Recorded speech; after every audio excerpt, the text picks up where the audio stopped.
Vamos dar início, então, a essa conversa. Eu achei extraordinárias as apresentações, todas elas de alguma forma interligadas. E eu queria colocar aqui um ponto, começando pelo próprio governador Castro, dentro do contexto que me parece que o que todos discutem aqui é essa dicotomia entre a questão da segurança e como a gente turbinar o nosso turismo. De fato, o Brasil é um país extraordinário, de tantas opções, mas é um país ainda, no campo do turismo, muito atrás, né, de boa parte do mundo. Quer dizer, a gente tem hoje 7%, 7,5% do PIB com o turismo, enquanto que no mundo essa média vai além dos 10%. Então, realmente, a gente precisa mudar esse conceito. E me parece que o fator realmente da segurança, pelo menos a imagem que a gente transmite na segurança é o fator decisivo nesse aspecto. O governador nos relatou aqui uma série de ações, de investimentos, quase 2 bilhões de investimento na segurança pública, novos agentes, 3 mil novos agentes, toda uma estruturação. E o Paz também lembrou aqui para nós como os índices de segurança têm melhorado, inclusive no Rio, que é, como todos sabem, essa porta de entrada do turismo no Brasil. E, finalmente, também o nosso amigo aqui, Vinícius Lumer, citava a questão da gente ter uma promoção consistente e estruturada em todo o mundo. Então, a minha pergunta ao Castro vai objetivamente no seguinte sentido: como é que a gente pode passar uma promoção melhor da segurança brasileira, da segurança do Rio, da segurança do país, para que justamente esse público internacional, que é o grande público do turismo, comece a olhar, digamos, a nossa região, o nosso estado do Rio, o nosso Brasil com outros olhos? Vamos lá. Em primeiro lugar, que problema de segurança pública, qualquer local no mundo tem. E é uns chamam de crítico, outros chamam de exposição da verdade que eu venho fazendo. Nenhum local no mundo é tão esviscerado pelos seus próprios do que o Rio de Janeiro é. O Rio de Janeiro ele tem os seus problemas verdadeiramente esviscerados. Outro dia, nós estávamos eu e o secretário Nicola, a gente tinha tido uma reunião em São Paulo, acordamos cedo, estávamos dando aquela corridinha matinal, estávamos na academia do hotel e estava passando o Bom Dia São Paulo. E o problema era o buraco, coisas do cotidiano. Nós pegamos um avião e viemos aqui, o mesmo programa do Rio. Era o tiroteio, a bala perdida, era o mesmo telejornal, só que um de São Paulo e um do Rio de Janeiro. Então, eu e o Eduardo Paz, a gente vem falando isso com quem tem que ser falado, há de se ter um pouco mais de amor pelo Rio. O que nós estamos falando não é deixar de dar a notícia, mas a notícia ela tem que ser dada do tamanho e da relevância que ela seja construtiva. Eu cheguei a fazer um clamor para algumas emissoras de falar o seguinte: me dá um 3-1. A cada 3 que vocês batam no Rio, me dá uma para falar bem. Eu já ia ficar extremamente feliz. Se me desse 3-1 contra... E olha que eu sou flamenguista, estou acostumado a vencer, né? Mas se me desse 3-1 contra, Eduardo Paz, eu já ficava feliz, porque a gente ia ter condições de falar nacionalmente as coisas boas do Rio de Janeiro. Nós temos um problema de segurança, temos, mas se fizermos um recorte da área turística do Rio de Janeiro, é uma das mais seguras do mundo. Temos hoje o programa Segurança Presente, temos hoje programas especiais. O Eduardo Paz vai liberar minha cabine da polícia na praia. Estou aproveitando para pedir aqui publicamente para ele, mais uma vez, ele vai. É uma cabine 100% ecológica, é um negócio de primeiro mundo, e agora ele vai liberar depois desse meu pedido público aqui. Porque nós queremos que o Rio de Janeiro seja falado a verdade para as pessoas. Da maneira que estão pintando, não é o Rio de Janeiro que nós estamos vendo no dia a dia. Quem teve a oportunidade de chegar aqui ontem ou ficar aqui o fim de semana, vocês verão que no Rio de Janeiro não há nada diferente que você tenha em Paris ou em Barcelona. Se bobear, locais como Nova York estão piores, Eduardo. Então, o que a gente tem que fazer hoje é um repactuamento, uma repactuação, perdão, dessa visão Rio de Janeiro, sobretudo com a imprensa. A imprensa tem, sim, o seu local de obrigação para o Rio de Janeiro. Uma vez eu falei para um grande diretor, eu falei, olha, se eu fosse seu chefe, eu te demitiria. Aí ele riu e falou, por quê? Eu falei assim, porque eu nunca, se eu fosse um empresário e assistisse os programas de vocês, eu nunca botaria propaganda aqui. Porque do jeito que vocês estão destruindo o Rio, quem vai botar propaganda? E a televisão também vive disso. E ele deu risada. Ele falou, nossa, eu não tinha pensado nisso. E eu falei isso uma vez com o Eduardo Eugênio e falei isso com o Antônio Queiroz. Falei, vocês e os clientes de vocês são os maiores patrocinadores da TV brasileira. E vocês têm que fazer essa cobrança. Por isso, esse pacto, ele não é só da política, não, mas é do empresário também. Como é que o seu cliente vai querer vir para cá? A gente conversa, às vezes, com grandes empresários que pedem aí os famosos condomínios industriais, tudo. Como é que a gente vai fazer isso? Como é que você vai trazer a sua cadeia para cá, para você poder ter uma questão de logística melhor, se a notícia do Rio de Janeiro é péssima? Então, nós temos que ter esse compromisso com o Rio de Janeiro e tenho certeza que a nossa parte, com o poder público, nós estamos fazendo e os dados têm diminuído a cada dia. Essa é a política real. Sensação é o somatório do que se divulga com o que se acontece. Dado é o que ocorre na prática. Excelente, governador, obrigado. Eu vou passar a palavra ao nosso Arbeitman agora também para fazer uma pergunta. Até sugiro, Arbeitman, que você possa encaminhar aqui ao Paz, que eu acho que dá continuidade nessa mesma questão aqui. Lembrando que o nosso Marcos Arbeitman, além da Maringá, foi também secretário de Turismo em São Paulo durante o governo do Mário Covas, ou seja, também um expert dentro desse tema. Por favor, Arbeitman. Muito obrigado, Carlos Marques. Primeiro, o Eduardo Paes é um grande amigo de muita longa data, com esse respeito e admiração que temos. O governador Cláudio Castro está fazendo uma colocação muito importante. Está aqui falando um paulista, trabalhando no ramo de turismo há muitos anos, mas o sítio da família é aqui em Itaipava. O Rio de Janeiro é a cidade mais linda do mundo e merecia um tratamento como tal.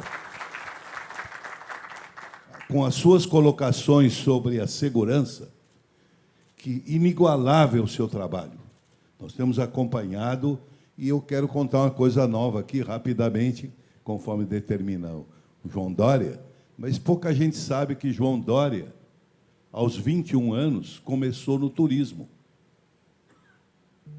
O governador André Franco Montoro indicou ao prefeito Mário Covas, saudosa memória, ambos, e o presidente da Paulistur, João Dória, aos 21 anos de idade. Realizou um trabalho tão extraordinário e inacreditável para um menino, então, que 3, 4 anos depois vinha aqui ao Rio para visitá-lo na Embratur, presidente da Embratur. É um homem que nasceu no turismo. Teve a sorte de ter a oportunidade da vida privada e eu não preciso contar o que ele fez. O turismo é a maior fonte de renda praticamente reconhecida no mundo. Na Itália, na França, 73 milhões de turistas visitam a França, 58 milhões a Itália anualmente, e nós ainda estamos aí discutindo qual é a divulgação que temos de fazer para vir gente aqui para a melhor cidade, a mais linda do mundo. Então, gente, o assunto é político. É tão político que nós estamos já com um novo governo há 6 meses e ainda não sabemos nem quem vai ser o ministro do Turismo. E é uma riqueza não apenas de recursos, mas também de empregos, de trabalho, de renda. Olha, viva o turismo, e este encontro aqui hoje, que a Lide Turismo, que eu tenho o privilégio de participar, está fazendo pelo nosso João Dória, é um trabalho pelo Brasil, não é só pelo Rio de Janeiro, que é a maior atração mundial que o turismo poderia ter. Muito bom, Arbeitmann. Obrigado. Eu vou então aproveitar aqui e caminhar para o nosso prefeito Eduardo Paes uma questão dentro da linha do que ele apresentou aí sobre as oportunidades, as possibilidades, o potencial da chamada economia verde. E, de fato, o Brasil, até como sendo o cinturão verde do mundo, deveria explorar mais essa vertente, e sei que o Rio está incrementando muito ações nessa direção, inclusive tentando se tornar um hub verde. Temos aí a Bolsa Verde que está para surgir. Eu queria que falasse um pouco das iniciativas de como o Rio quer se encaixar dentro desse processo da economia verde. Não vou falar só sobre isso, não. Deixa eu aqui fazer um comentário, Carlos. Eu acho que a sua colocação para o governador, ela tem, sob certo aspecto, uma pertinência, mas eu acho que vai muito contra aquilo que disse o Vinícius aqui. E o que disse o Vinícius aqui? Nós temos um problema real, de fato, né? E o Cláudio colocou muito bem aí. Eu não me preocupo, sinceramente, nem com o Bom Dia Rio, que isso são só os cariocas vendo. Eu me preocupo com a Globo News, né? Que o sujeito, o ricaço lá de Campinas, tem gente de Campinas, aqui lá de Ribeirão, aquela gente rica de Goiás, Mato Grosso do Sul, fica vendo aquele noticiário da Globo News e fica com medo, acha que a linha vermelha é o lugar que o sujeito entra, vai tomar tiro obrigatoriamente, 100%. Mas eu acho que o que o Vinícius nos contou aqui, Carlos, é o seguinte, não tem nada mais fraticida, mais violento, com imagem pior do que a Cidade do México. E mesmo assim, como a política pública adequada na área de turismo construída pelo governo mexicano, a Cidade do México aumentou o seu número de turistas. Então, assim, porque senão a gente vai ficar aqui chorando, tentando convencer os outros a falarem bem da gente, e a gente não constrói política pública. Então, eu acho que o primeiro aspecto é esse. Independente, né, das injustiças, Cláudio, que a gente sofre, especialmente você que comanda a segurança pública, os governadores do Rio, eu acho que tem um desafio de política pública nacional nessa construção, né, nosso no mercado doméstico e do governo nacional para o mercado mundial, para a gente captar turistas. E acho que, de novo, Vinícius disse isso com muita propriedade aqui. Um outro aspecto que você traz aqui, Carlos, e aí eu queria destacar isso, quer dizer, quando a gente fala de questão ambiental, ela é um ativo econômico para o Brasil e para o Rio de Janeiro. A questão ambiental no Rio de Janeiro não é uma questão de sustentabilidade só, da preocupação com as futuras gerações. Ela é um ativo econômico. As pessoas decidem vir, morar e investir no Rio de Janeiro pelos seus ativos ambientais. As pessoas, essa é uma tese do professor Zé Márcio Camargo, da PUC do Rio. As pessoas deixam de vir, investir e morar no Rio de Janeiro em razão de problemas ambientais que a cidade, que o Estado possa enfrentar. Portanto, é óbvio que isso, de novo, com essa coisa do Rio como face do Brasil, a gente está aqui com uma discussão nacional, mas eu acho que, nesse aspecto, o Rio tem muita força nacional, né? Então, eu acho que isso é algo que tem que ser explorado. E aí, eu vou entrar aqui no que diz o nosso presidente do Conselho do BNDES, porque essa indústria criativa, essa construção de brand, de marca, gente, eu dizia isso o tempo todo na Olimpíada. Assim, essas coisas, às vezes, podem ser mal interpretadas, João, mas a gente radicaliza na maneira de dizer para que as pessoas entendam. O mais importante da Olimpíada ou da Copa do Mundo nunca foi o jogo de futebol, nem muito menos a competição esportiva, sem minimizar a força do futebol e a força de uma competição esportiva. Era a construção de identidade, de marca. É que o Brasil é tão talentoso em se autodestruir que a gente conseguiu, naquele momento áureo, inventar a maior crise das galáxias, e, na hora que o mundo estava nos olhando, a gente deu um jeito de nos autoflagelar. É isso. É que disse aqui o Cláudio, né? Isso que vale para o Rio de Janeiro, esse complexo de vira-lata que o Lula faz tanta referência, ele é real, ele existe.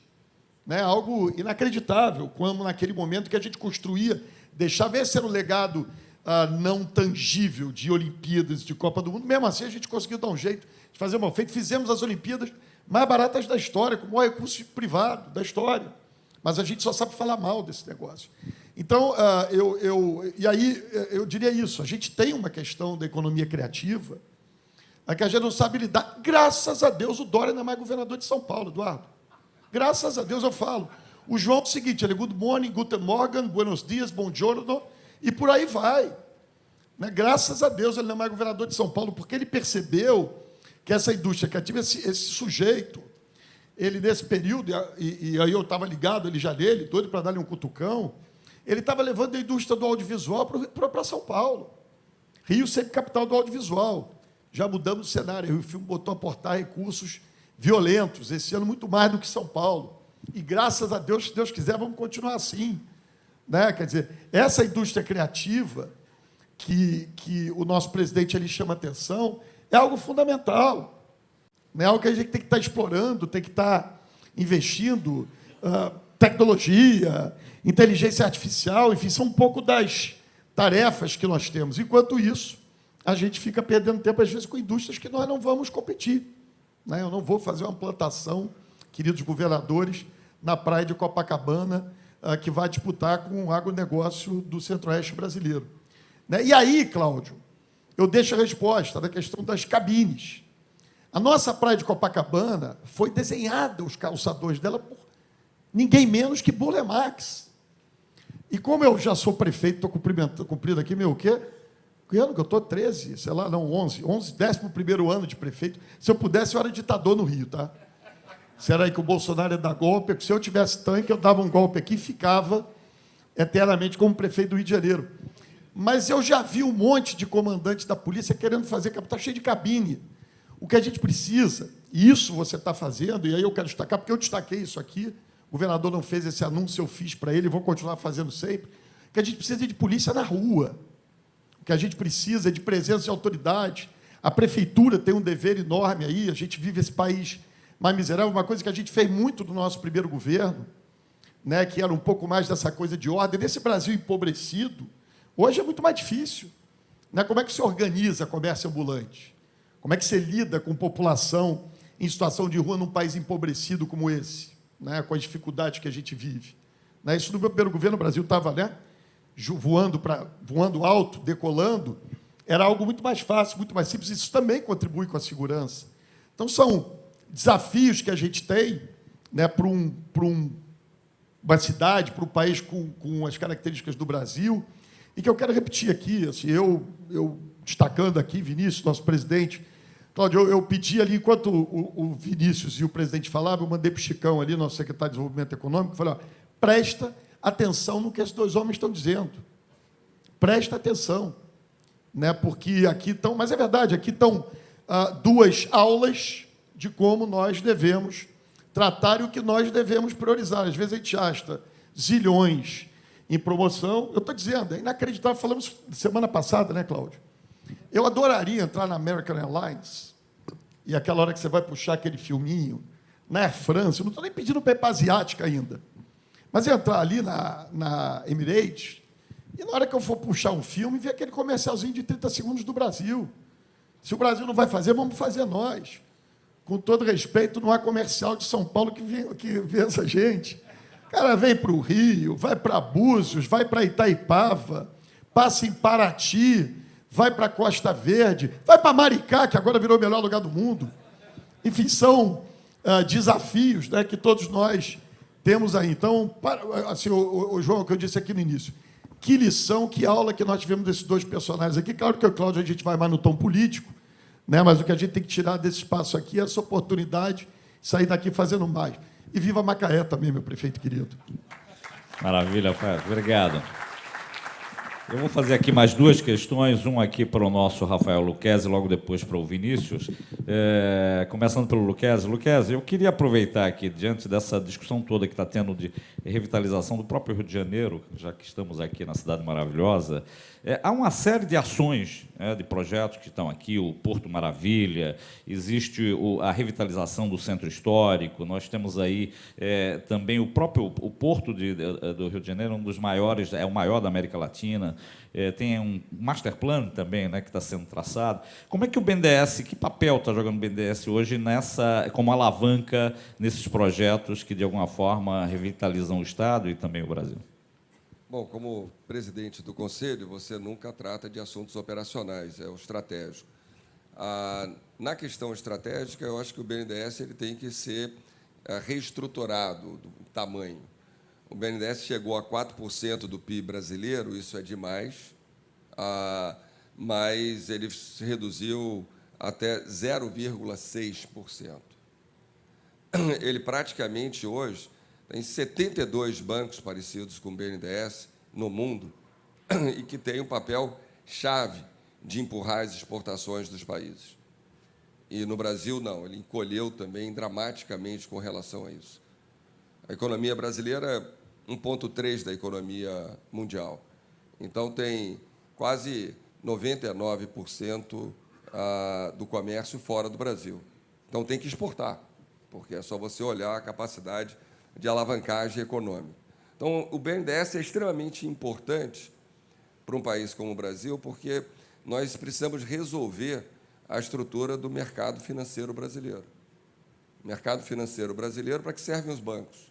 Ele pega a poupança das famílias e dá para os agentes econômicos investirem. Só que isso tem que ter uma fruição com uma taxa de juros razoável. O Banco Central, como agência reguladora, deveria conter o poder econômico de um mercado muito oligopolizado, mas parece exatamente o contrário. E quando você fala de mercado financeiro, é razoável você falar disso dos Estados Unidos, tem 5 mil bancos. O Brasil tem 3 privados que controlam 90% do crédito e dos depósitos. 2,5%, né? Porque o Santander é pequeno, frente a Bradesco e Itaú. Então, isso dá muita importância para um banco público. Na Coreia do Sul, você não tem... Os bancos públicos são muito importantes. Lá eles não têm nenhuma estatal. Mas o crédito foi muito controlado, desde o General Parker, que fez toda uma agenda de desenvolvimento importante. É importante lembrar que o BNDES nasce do trabalho da Comissão Mista Brasil-Estados Unidos. Os Estados Unidos escolheu alguns aliados regionais, puniu a Argentina pelo vínculo dela com o nazismo, e na América Latina o aliado regional foi o Brasil. A gente às vezes odeia muito os Estados Unidos, né? Mas tem uma história de cooperação entre essas nações. Então, muito do aparelho do Estado brasileiro surgiu ali a partir da Comissão Mista Brasil-Estados Unidos. O BNDES tem um papel importante. Entrando num pontinho muito rápido, a questão de segurança pública e do turismo, você pode ter planos de curto prazo. A longo prazo, e todos os estudos dizem isso, os principais estudos, a correlação é com sofisticação econômica. A praia mais bonita que eu já fui no mundo é a praia de Banana, lá em São Tomé e Príncipe. Mas não tem nenhum restaurante, não tem nenhuma banana. É um lugar lindo, mas ninguém fica. Agora, onde tem muito turismo, onde o turismo ele é em torno de 10% da economia, mas tem muita sofisticação de serviço, que vem de cadeias longas e complexas, que é a indústria. O Brasil tem que pensar numa neoindustrialização, e o BNDES vai ter um papel-chave para isso. As pessoas vão... O turista quer o quê? Ele quer sofisticação de serviços, bons restaurantes, boa cultura. Então, nós precisamos ter uma estratégia de economia criativa aliado a atividades de alta sofisticação para você ter o tempo de permanência do turismo. E, é claro, você gerando emprego, dinamismo econômico, você vai reduzir a violência a longo prazo, porque você cria novos caminhos. Na Coreia do Sul, por exemplo, para falar em vários outros países, você não dá tanta liberdade para as big techs. Eu não sei se o Google gera no Brasil 5 mil empregos, mas sei que fatura 105 bilhões. 7 vezes mais do que a Rede Globo, que é a principal empresa de desenvolvimento de conteúdo de economia criativa na área de audiovisual. Então, a gente tem que pensar estratégias mais claras, como os europeus e os países desenvolvidos fazem, aonde o controle dinâmico da geração de riqueza seja parte da estratégia.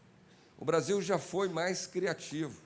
Nós estávamos mais perto da fronteira do mundo nos anos 60 do século passado do que estamos hoje. Nós embarcamos numa certa incapacidade de pensar de forma autônoma a nossa agenda de país. E eu acho que a gente precisa construir consensos maiores. Eu fui professor de muitas cadeiras em economia. Se você pegar um manual de economia, os principais textos de desenvolvimento econômico dos anos 50 e 60, lá dizia que a Ásia era uma região insalvável ao capitalismo. Hoje você rola e ri disso, porque eles souberam se reinventar. A América Latina, puxada e liderada pelo Brasil, já estava numa estratégia de emparelhamento com a Europa.